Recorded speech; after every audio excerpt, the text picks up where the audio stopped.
Welcome back guys. तो मैं आ चुका हूँ एक और नए अमेजिंग वीडियो के साथ। और इस वीडियो में मैं बात करने वाला हूँ सी प्रोग्रामिंग से रिलेटेड।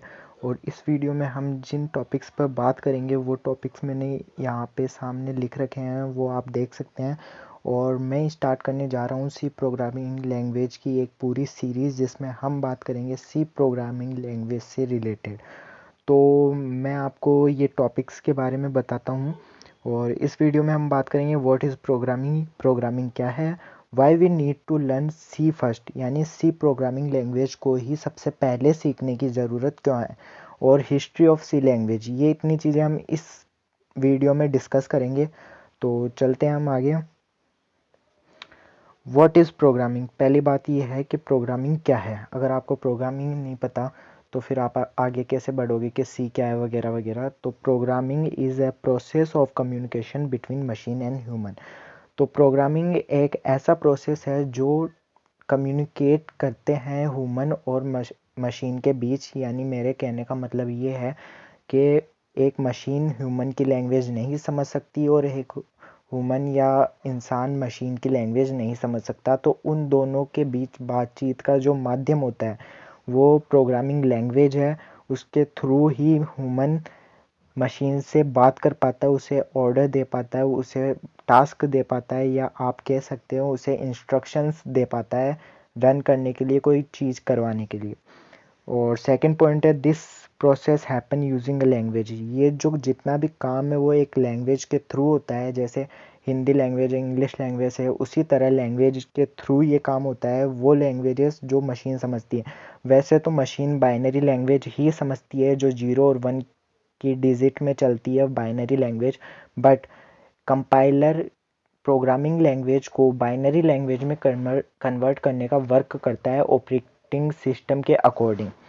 तो इस कारण से मशीन प्रोग्रामिंग लैंग्वेज समझ पाती है, और प्रोग्रामिंग लैंग्वेज समझने में हमें भी थोड़ी इजी रहता है, क्योंकि बाइनरी लैंग्वेज बहुत हार्ड है, उसे हम सीख नहीं सकते, इसलिए हम प्रोग्रामिंग लैंग्वेज सीखते हैं। तो कुछ एग्जांपल्स है प्रोग्रामिंग लैंग्वेज के, जैसे सी लैंग्वेज है, पाइथन है, जावा है, सी प्लस प्लस है, और भी काफ़ी एक्सेट्रा प्रोग्रामिंग लैंग्वेजेस हैं। तो बढ़ते हैं आगे की ओर। अब मेरा नेक्स्ट पॉइंट है कि why we need to learn C first, यानी सबसे पहले सी प्रोग्रामिंग लैंग्वेज को ही सीखना क्यों ज़रूरी है। इसका एक बड़ा रीज़न ये है क्योंकि सी है वो, जितनी भी प्रोग्रामिंग लैंग्वेज है वो सारी सी पे बेस्ड है। यानी फर्स्ट पॉइंट लिखा हुआ है all programming languages are based on C language. जितनी भी प्रोग्रामिंग लैंग्वेज है वो सी पर ही बेस्ड है। सबसे पहली सबसे ओल्डेस्ट प्रोग्रामिंग लैंग्वेज सी है। तो बाद में जितनी भी लैंग्वेज आई उन्होंने सी में से कुछ ना कुछ तो लिया है। उनका बस लिखने का तरीका अलग है, लूप वही है और स्विच स्टेटमेंट वही है। सारे जो इंटीजर हम डेटा टाइप्स पढ़ते हैं वो सब वही है, बस उन्होंने थोड़ा सा लिखने का तरीका अलग कर दिया है। तो अगर आप सबसे पहले सी सीख लेते हो तो बाद में अगर आप कोई भी प्रोग्रामिंग लैंग्वेज सीखने को जाओगे, मान लो आप पाइथन सीख रहे हो, तो पाइथन को आप इजीली 1 डे में कंप्लीट कर सकते हो। अगर आप उसकी बुक पढ़ते हो या कुछ और ट्यूटोरियल वगैरह देखते हो तो आप एक दिन में इजीली पाइथन को समझ जाओगे, क्योंकि सारी चीज़ें वो सी से है। ये जो जितनी भी आगे प्रोग्रामिंग लैंग्वेज बनी है वो सी पे डिपेंड है। तो सेकंड पॉइंट है सी इज़ द फर्स्ट, या कह सकते हो आप ओल्डेस्ट प्रोग्रामिंग लैंग्वेज है सी। और if you learn C programming language first then you can easily learn other programming languages faster. अगर आप सी को पहले सीखते हो तो बाकी की प्रोग्रामिंग लैंग्वेजेस आप जल्दी सीख सकते हो। अगर आपने सी पहले सीखी है तो आपको कोई प्रॉब्लम फेस करनी नहीं पड़ेगी अदर प्रोग्रामिंग लैंग्वेज को सीखने के लिए। तो हम चलते अपने नेक्स्ट पॉइंट की तरफ। अब मैं बात करता हूँ history of programming language, C programming language की। तो हिस्ट्री में हम जाए सी प्रोग्रामिंग लैंग्वेज के, तो सबसे पहले जो प्रोग्रामिंग लैंग्वेज बनी थी वो थी BCPL।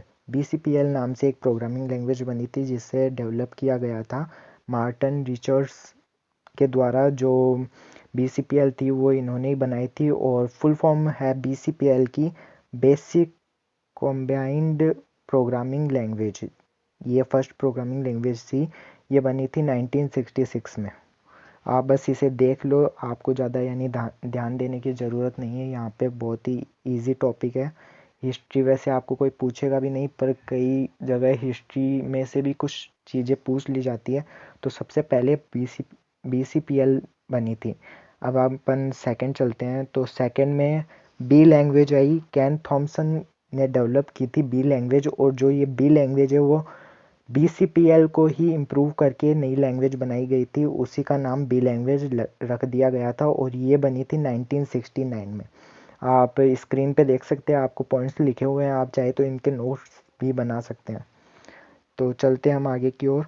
तो उसके बाद में बनी अपनी सी लैंग्वेज। सी लैंग्वेज जैसा कि आपने सुना होगा, अगर आप सी लैंग्वेज पढ़ते हैं या सीख रहे हैं तो आपने सुना होगा डेनिस रिची के द्वारा सी लैंग्वेज बनाई गई थी, और ये सी लैंग्वेज इम्प्रूव्ड वर्जन है बी लैंग्वेज का, यानी बी लैंग्वेज को ही इम्प्रूव करके बाद में सी लैंग्वेज बनाई गई थी, और ये लैंग्वेज बनी थी 1972 में।